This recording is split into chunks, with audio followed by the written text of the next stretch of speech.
प्रभूची स्तुती असो.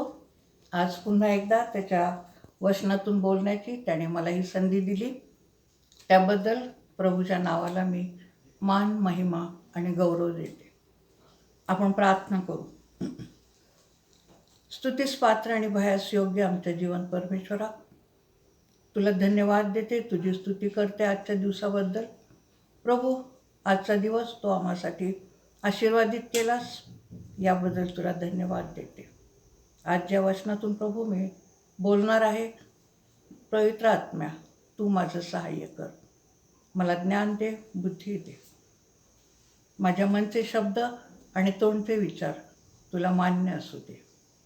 ही लहानशी विनंती येशू जो आमचा तारणारा, त्याच्या गोड आणि प्रिय नावात ही प्रार्थना केली, म्हणून तो ऐक पित्या. आमेन. आजच्या वचनासाठी जो शास्त्रभाग मी निवडलेला आहे तो आहे नीतिसूत्र याचा 14वा अध्याय, आणि यातल्या पहिल्या वचनावर आपण मनन करूया. नीतिसूत्र याचा 14वा अध्याय आणि पहिलं वचन. प्रत्येक सुज्ञ स्त्री आपले घर बांधिते, पण मूर्ख स्त्री आपल्या हातांनी ते पाडून टाकीते. प्रियांनो, आज मायवार आहे. सर्वात प्रथम मी आपल्या सर्व माता भगिनींना मायवाराच्या हार्दिक शुभेच्छा देते. मायवार म्हणजे आईच्या प्रती कृतज्ञता व्यक्त करण्याचा दिवस. आईचं प्रेम, तिचा त्याग, तिने केलेले कष्ट याचं वर्णन शब्दात करणं अशक्य आहे. नीतिसूत्र याचा 31वा अध्याय जर आपण वाचला तर यात आई कशी आहे, कशी असावी याचं खूप सुंदर असं वर्णन केलेलं आहे. आई प्रेमळ असते, मायाळू, कृपाळू असते, कुटुंबासाठी अहोरात्र कष्ट करणारी असते, येणाऱ्यांचं आदरातिथ्य करणारी अशी असते, गरिबांना मदत करणारी असते आणि कुटुंबासाठी रात्रंदिवस झटणारी असते. पण आपण वचन पाहिलं की सुज्ञ स्त्री ही आपले घर बांधते. आता सुज्ञ स्त्री कोणाला म्हणायचं, तर ज्या वेळेला आपण पाहतो की जी स्त्री आपल्या कुटुंबांना, लेकरांना देवाच्या वचनात वाढवते, त्यांच्या भयात राखते, आणि जिचं कुटुंब एक धार्मिक असं आदर्श कुटुंब म्हणून गणलं जातं, तिला सुज्ञ स्त्री असं म्हटलं जातं. आणि मूर्ख स्त्री म्हणजे जी आपल्या कुटुंबाचं जीवन उद्ध्वस्त करते, जिच्या कुटुंबामध्ये प्रभूची शांती, आनंद आणि प्रीती कधीच नसते. बायबलमध्ये आपण अशी काही उदाहरणं पाहतो, अशी काही कुटुंब पाहतो की त्यामधली जी स्त्री होती, जी माता होती, ती सुज्ञ होती, आणि काही अशा स्त्रिया पाहतो की ज्या मूर्ख होत्या. सर्वात प्रथम जर आपण आदम आणि हवेचं कुटुंब पाहिलं तर त्यांच्या निर्मितीमागं परमेश्वराचा अत्यंत उदात्त असा हेतू होता. देवाने त्यांना आशीर्वाद दिला होता की फलद्रूप व्हा, बहुगुणित व्हा आणि पृथ्वी व्यापून टाका. आणि या वेळेला परमेश्वरांनी एदेन बागेमध्ये त्यांना ठेवलेलं होतं. सर्व सुख त्या ठिकाणी त्यांना उपभोगण्यासाठी दिलेलं होतं. पण परमेश्वराने त्यांना एकच अट घातली होती, आणि ती म्हणजे आज्ञापालन. पण आपण पाहतो की हवेने त्या ठिकाणी परमेश्वराची आज्ञा मोडली आहे. एवढंच नव्हे तर आदामाला सुद्धा तिने ती आज्ञा मोडण्यास लावलेलं आहे. त्यांनी पाप केलं, परंतु त्यांना त्याचा पश्चाताप झाला नाही. परमेश्वरापुढं त्यांनी त्याची क्षमा मागितलेली नाही आहे. आणि रोजच्याप्रमाणे जेव्हा परमेश्वर त्यांच्या सान्निध्यात आला, त्यावेळेला त्यांनी आपलं पाप, त्याचा दोष एकमेकावर ढकललेला आहे, सापावर शेवटी ढकललेला आहे. आणि त्यामुळं आपण पाहतो की जगामध्ये पापाचा प्रारंभ झालेला आहे आणि मानवजात ही शापिष्ट झालेली आहे. याचा परिणाम असा झाला की आदाम आणि हवा हे परमेश्वराने दिलेल्या आशीर्वादाला या ठिकाणी मुकलेले आहेत. त्यांना 2 मुलं होते, काईन आणि हाबेल. पण नंतर आपण पाहतो की काईनाने हाबेलाचा खून केलेला आहे. आणि आपण हेही पाहतो की त्यानंतर काईन परागंद झालेला आहे. जो शाप त्यांना मिळालेला आहे, जो आशीर्वाद आदाम हवेने गमावलेला आहे, त्याचा परिणाम असा झाला की हवेलचा खून झाला, काईन परागंदा होऊन भटकत राहिला आणि आदाम आणि हवा हे आपल्या दोन्ही लेकरांना मुकलेले आहेत. आदाम आणि हवेने देवाची समक्षता घालवली.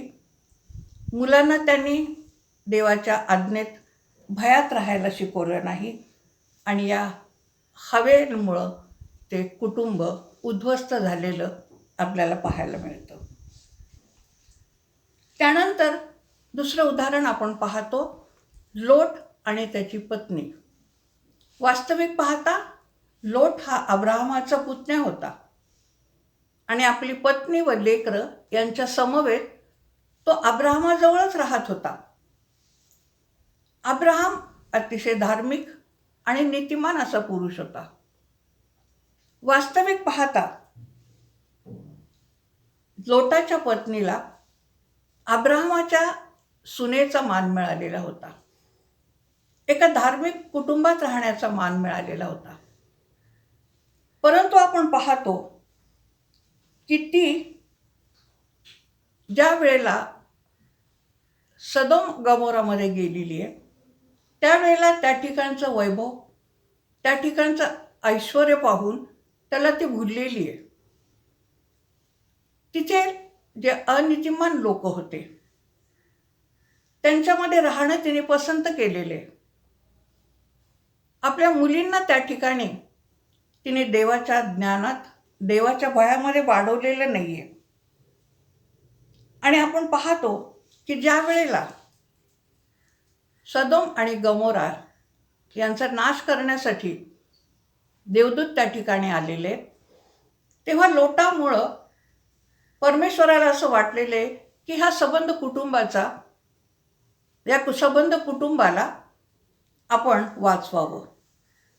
आणि म्हणून त्यांना अगोदर सूचना दिली आणि त्या नगरामधून पळून जाण्याचा सल्ला दिलेला आहे. वास्तविक पाहता लोटाच्या पत्नीचा हात धरून देवदूताने तिला घराबाहेर काढण्याचा प्रयत्न केलेला आहे. परंतु आपण पाहतो की या जगतिक मोहामध्ये ती गुरफटून राहिली, देवाची आज्ञा तिने मोडली आणि त्या ठिकाणी ती मिठाचा खांब बनलेली. तिच्या मुलीसुद्धा यावेळेला विधवा झालेल्या आहेत आणि नंतर पुढं असं म्हटलेले की त्या वांज अशा राहिलेल्या आहेत, मातृहीन अशा राहिलेल्या आहेत. यानंतर तिसरं उदाहरण आपण पाहतो, इझहाक आणि रिबेका. हेही देवाच्या आशीर्वादित असणारं असं कुटुंब होतं. रिबेकाला देवाने सांगितलेलं होतं की तुझ्या उदरामध्ये 2 राष्ट्र आहेत आणि ती भिन्न राष्ट्र होतील. वडील धाकट्याच्या अंकीत राहील. परंतु देवाची योजना आपल्या बाबतीत काय आहे हे तिने जाणून घेतलं नाही आणि त्या वचनाची पूर्तता होण्याची सुद्धा तिने वाट पाहिली नाही. आपण पाहतो की एसाव आणि याकोब ही 2 मुलं तिला झाली. याकोबावर तिने अधिक प्रीती केली, परंतु एसाव हा वडील मुलगा असताना सुद्धा इसाकाने त्याला आशीर्वाद देऊ नये यासाठी तिने आपल्या मुलाला खोटं बोलायला भाग पाडलेले आणि त्याने एसावचे आशीर्वाद हे प्राप्त करून घेतलेले. वास्तविक पाहता त्याचा परिणाम असा झालेला आहे की या दोन्ही भावांमध्ये, एसाव आणि याकोब या दोन्ही भावांमध्ये वैर निर्माण झालेले. याकोब आपलं घर सोडून मामाच्या ठिकाणी निघून गेलेला आहे.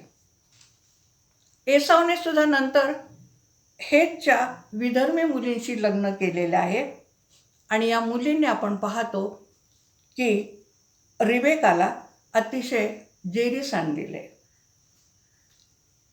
इझाक आणि रिबेका यांचं भातावर पण सुद्धा अतिशय दुःखात असं गेलेलं आहे.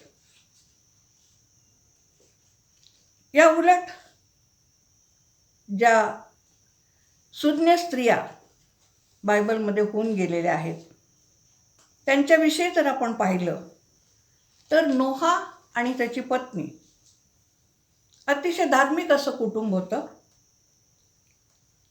देवाच्या सहवासामध्ये देवाच्या आज्ञा पाळणारे असं हे कुटुंब होतं आणि या दोघांनी सुद्धा आपल्या मुलांना, सुनांना देवाच्या आज्ञेत राहायला शिकवलं होतं. याचा परिणाम असा झाला की नोहाने तारू बांधल्यानंतर बाकी कोणीच लोक जलप्रलयाच्या वेळेला तारवामध्ये आली नाहीत. फक्त नोहा, त्याची पत्नी आणि त्याच्या मुली या नौकामध्ये बसलेल्या आहेत किंवा तारूमध्ये बसलेल्या आहेत. आणि आपण पाहतो की या जलप्रलयामध्ये सर्व देशाचा नाश झालेला आहे. परंतु जो आशीर्वाद नोहाला मिळाला की फलद्रूप व्हा, बहुगुणित व्हा, पृथ्वी व्यापून टाका, आणि त्याच्यापासून परत एकदा मानवाची निर्मिती झालेली आहे. सारा आणि अब्राहम यांचं उदाहरण आपण पाहतो की देव अब्राहमाशी बोलत असे. देवाच्या दृष्टीने अब्राहम हा अतिशय नीतिमान असा पुरुष होता. यांचंही जीवन अतिशय धार्मिक असं होतं. आदरातिथ्य करण्यामध्ये सारा निपुण अशी होती आणि यामुळं आपण पाहतो की देवदूतांनी तिच्या घराला भेट दिलेली आहे, तिला दर्शन दिलेलं आहे आणि म्हातारपणी त्यांना पुत्र झालेला आहे. हा त्यांचा पुत्र म्हणजे इझाक, तो ज्याप्रमाणे आईवडिलांच्या आज्ञेत होता, देवाच्या आज्ञेत होता, त्यांच्या सांगण्यावरून त्याने आपल्या स्वतःला वेदीवर अर्पण केलेले आणि परिणाम असा झाला की देवाने त्यांना आशीर्वाद दिला. देव त्यांच्या बाबतीत म्हणतो, मी अब्राहमाचा, इझाकाचा आणि याकोबाचा देव आहे. किती भाग्यवान हे कुटुंब. यानंतर आपण हन्ना आणि एल्काना यांचं जीवन पाहिलं तर हे पती पत्नी सुद्धा अतिशय धार्मिक असे होते. देवाच्या सहवासात राहणारे, देवाच्या सान्निध्यात राहणारे, देवाची उपकारस्तुती प्रार्थना करणारे, आणि यांना परमेश्वराने शमूएलसारखा बाळ दिलेला आहे जो पुढं इस्रायलाचा शास्ता बनलेला आहे. तीच गोष्ट अलिशिबा आणि जखर्याची. देवाची सेवा करणारे हे कुटुंब, यांनाही म्हातारपणामध्ये पुत्र दिलेला आहे आणि तो म्हणजे योहान, ज्याने बाप्तिस्मा केलेला आहे येशू ख्रिस्ताचा, ज्याने देवराज्याची सुवार्ता गाजवलेली आहे आणि येशूने त्याच्याविषयी उद्गार काढलेले की योहाना वाचून दुसरा श्रेष्ठ असा कोणीच नाही. मातांनो, आपण आज या मायवाराच्या दिवशी स्वतःचं आत्मपरीक्षण करूया की खरंच आम्ही आदर्श माता आहोत का? आमच्या कुटुंबाची, आमची लेकरांची आध्यात्मिक काळजी आम्ही घेत आहोत का? आणि जर नसेल तर आज आपण एक आदर्श माता, एक सुज्ञ स्त्री बनण्याचा प्रयत्न करूया. हे मातापित्यांविषयी जे सांगितलेलं आहे तसंच मुलांविषयी सुद्धा बायबलमध्ये सांगितलेले. आई वडील आपलं कर्तव्य तर करतच असतात, परंतु मुलांनीही आईवडिलांच्या प्रती कर्तव्य करायची आहेत. आणि इफिस 6:1-3 ही वचनं जर आपण ऐकली, वाचली, तर त्यामध्ये प्रभू म्हणतो, मुलांनो, प्रभूमध्ये आपल्या आईवडिलांचा मान राखा, म्हणजे तुझे कल्याण होईल व तू पृथ्वीवर दीर्घायुष्य होईल. मुलं खरंच आईवडिलांचा मान राखतात का?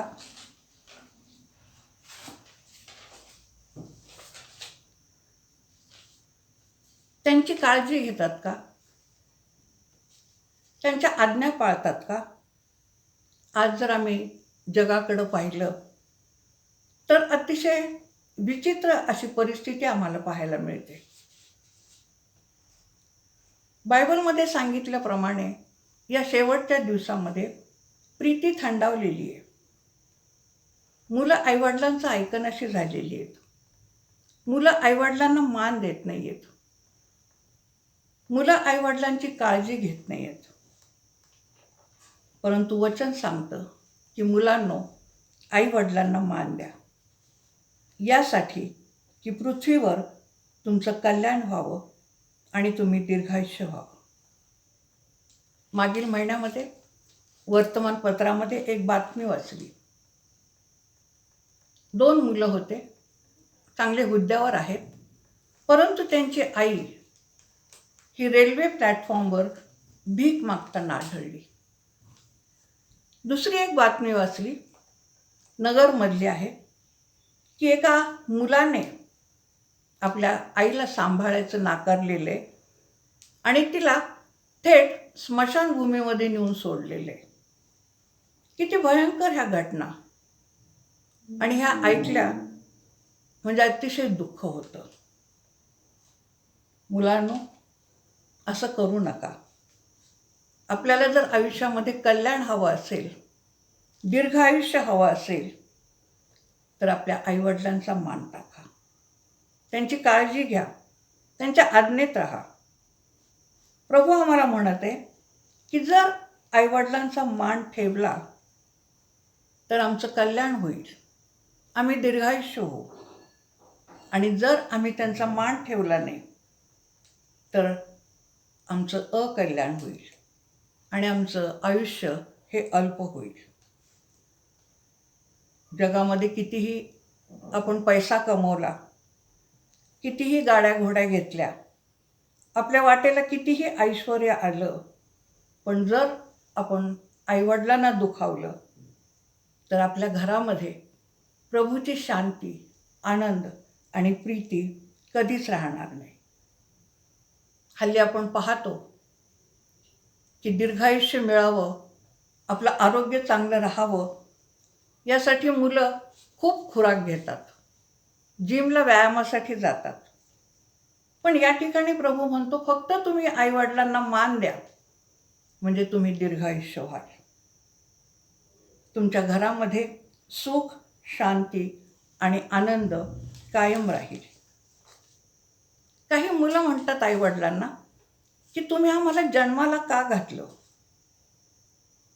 आणि देव अशा मुलांना म्हणतो, यशया 45 याचं 10वं वचन जर आपण वाचलं तर त्या ठिकाणी देव म्हणतो, तू काय जन्म देतोस असं जो मुलगा आपल्या बापाला म्हणतो आणि तू काय प्रसवते असं जो कोणी आपल्या आईला म्हणतो त्याला धिक्कार असो.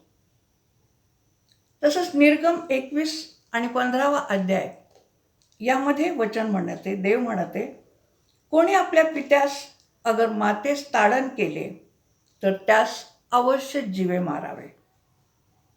मुलांनो, आज मायवाराच्या दिवशी तुम्हाला हेच सांगणं आहे. आयुष्यात तुमचं कल्याण व्हावं असं वाटत असेल तर आईवडिलांना मान द्या. आतापर्यंत त्यांना दुखावलं असेल, त्यांच्याकडे दुर्लक्ष केलं असेल, तर आज संधी आहे. परमेश्वराकडे त्यासाठी क्षमा मागा. तो प्रेमळ पिता नक्कीच तुम्हाला क्षमा करेल. आज त्यांच्यासाठी प्रार्थना करा. प्रभू, आम्हाला जे इतकी सुंदर आईवडील तू दिलेलेस त्याबद्दल आम्ही तुला धन्यवाद देतो. तुझी स्तुती करतो. त्यांना सुखी आनंदी ठेवण्यासाठी आम्हाला सहाय्य कर. परमेश्वर करो ही वचनं आपणासाठी आशीर्वादित होत. आपण प्रार्थना करू. सर्वसमर्थ आमच्या जिवंत परमेश्वरा, तुझ्या वचनातून बोलण्यासाठी मला तू सहाय्य केलंस, मार्गदर्शन केलंस. याबद्दल प्रभू तुला धन्यवाद देते. पवित्र परमेश्वरा, आज या मायवाराच्या दिवशी सर्व मातांसाठी तुझ्याजवळ प्रार्थना करते. प्रभू, त्यांचं जीवन तू आशीर्वादित कर. त्यांच्या जीवनात तुझी शांती, आनंद आणि प्रीती असू दे. प्रत्येक लेकराचं सहाय्य कर. त्यांनी आपल्या आईवडिलांना मान द्यावा, त्यांच्या आज्ञेत राहावं, म्हणून त्यांना तू ज्ञान दे, बुद्धी दे. प्रत्येकाचं जीवन हे तुझ्या गौरवासाठी असावं असं तू होऊ दे. ही लहानशी विनंती येशू जो आमचा तारणारा, त्याच्या गोड आणि प्रिय नावात ही प्रार्थना केली म्हणून तो ऐक पित्या. आमेन.